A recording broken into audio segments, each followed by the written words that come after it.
do I get the kick and bass to sound well together? I perform exactly these operations. So, I go and grab my nice fab, Q2, here it is, I bring it up, and I start to do my work. This is my kick. I create, double clicking on the extreme lower part, I create a high pass filter, and I bring it up to 30 Hz. Another thing I try to understand is what is the carrier frequency. So if I put here, I can already see the fab filter is really cool because if I look at the waveform, it highlights it and gives me a median of the waveform. So I can stay here and I know this is the peak of my frequency. And if you understood a concept that we saw before, that when I go up, frequencies double themselves, this other peak will be approximately twice this one, because it's a harmonic, and this one will be another harmonic, and this harmonic with respect to this one. So we have seen our frequency is around 80-82 Hz. Okay, so I go and grab a good equalizer. Remember our concept of good equalizer. I go and get my 82 Hz. Here it is. And I give 2 or 3 dBs. I gave a little belly. Then I can go to my fab filter and grab my 250-270 Hz. You see there is a peak here and it creates muddiness. What did we say? Tight Q and remove 2 or 3 dBs. This gives me, here you don't hear it immediately, but when you add the other frequencies, you see how it acquired freshness? This is key. This little dip is key because it gives you great freshness in the kick. It removes those parts of confusion that in these frequencies is 200 to 350. At this point, I can give some peak between 500 and 1500, so play. Here, what is my trick? I can close. I erase a lot. Here it is. This is where I hear the kick from 850 to 900.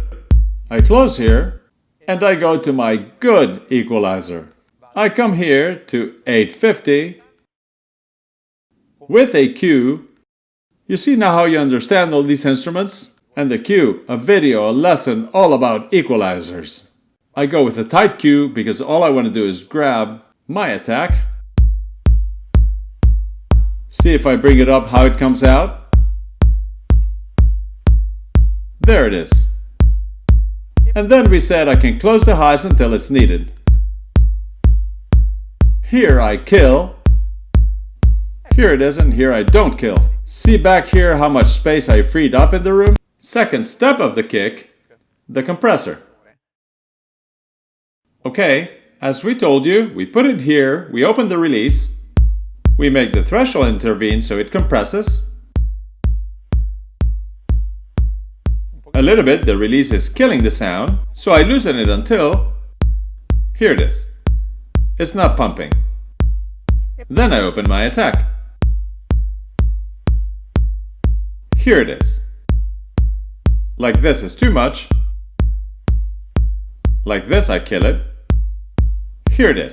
A good attack passes. It releases in time for the next peak. 3-4 dBs of compression. I give my 3-4 dBs of volume. Okay, we come back to our presentation.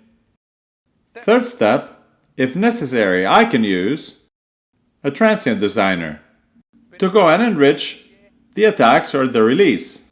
At this point, we can add some parallel compression if it is needed or if it's useful. We come back here, remember the parallel compression, aka New York compression. We put it in our return, 1, 2, 3, 4, 5. We go 1, 2, 3, 4, 5 and add some parallel. Too much. Here it is. Our kick with parallel compression. Last point, reverb. Okay, so you remember everything Nello explained about the reverbs. This is a sound on the lows, so reverb 1, mix office. See how now we can go fast once we know the rules and we have constructed our instruments. Let's listen to the kick. I raise. Here I don't hear it anymore, minus 14, I go to minus 17. This is the original kick. This is the work done kick. Okay.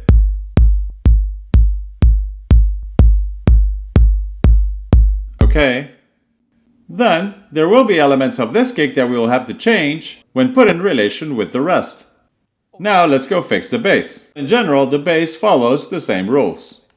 The part of the rumble under 30, the part of the body, the belly, between 30 and 100, muddiness between 200 and 350, and peak between 500 and 1500. In the highs you cut as much as you can, be careful that the bass goes high. Now the game is the same as you have seen.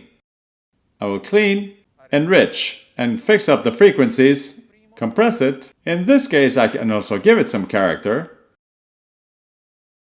parallel compression and reverbs. Let's see them in order. I fixed the equalization, so I grab my bass, listen to it. Okay, I clean up until 30. Here it is. I go and find this frequency here, 106. So this is really a bass that works well between 106 and 53. So, what can I do? I can take my SSL, then you can use whatever you want. My SSL, 53. 3 decibels. Okay, finished. I can give it always around 250 to 300. Cleaning. Okay, if I need more click or top, I can put it here, but really knowing that I already have a bass, on the mids, I really should just close this, because I know I'll end up with this one that will sound there. So this bass here I have fixed, and now that's fixed. At this point I go and get my small compressor. The compressor usually on the bass, I set it with faster attacks and releases, so it can have a faster response, and I can give it a higher compression. The usual trick. We come in open. Sorry a second. Threshold. Here it is. Engage. Ratio 6 to 1 is okay. 4 to 6 is okay for the bass. Here it is. You see how the threshold bounces with the bass? I can see it in the EQ. There it is. Now I can, at this point, compress it just a little more. I let some attack pass. Here it is, I compress my 2-3 dBs. I want more compression. I raise the threshold 3-4 dBs. Give 3-4 dBs of volume. Here then, what can I do with this bass? I go and work it. I can give it some harmonic exciter. If I need it, I can give it richness. I can add some Saturn. Let's grab the Saturn. Where is it? Here it is. I add the Saturn. This one sounds down here. Maybe I'll take this part up here. That is a bit higher. And I give it some valve. Not too much because here I have a mids bass. Okay, and this is a bass of the lows. So what do? I give it some reverb. Found it, take it back, give it 2 more. Too much. There, done. Last process, I do the same thing for my sub. I grab my fab filter. Is this process long and boring? Yes, this is how life is. Of the mix engineer. I'll filter my sub, I'll put it in solo. Until 30. Here it is. Peak. 93, 91. So what will it be? 45? Be careful, we are very near the one of the kick. Anticipating another element you'll understand now. If to the kick I added in the low frequencies between the 42 and 43, I don't take this one at around 45 and have them clash. So this one I equalize at 90. So My SSL that I play here, and we'll see better later, SSL EQ stereo. Here it is. I'll give it my 2-3 dBs at around 90. This is a fundamental step where we are understanding the relationship between kick and bass. I understand the carrier frequency, so the kick I amplify on one side and the bass on the other. So in this case, I'll give this one the 90s and the kick I'll leave the 45. Okay. After which I can remove some muddiness also here at around 300. I narrow the Q. This is a sub, I'll remove the highs. Now we have worked our 3 basses individually, and in the relationship among them, the kick has been worked and meshed with the bass. And so at this point, what do? I go to phase 2. I put in relation both sounds. And so first step, I found the carrier frequencies for the kick and the bass, and I raised them. Now, what do?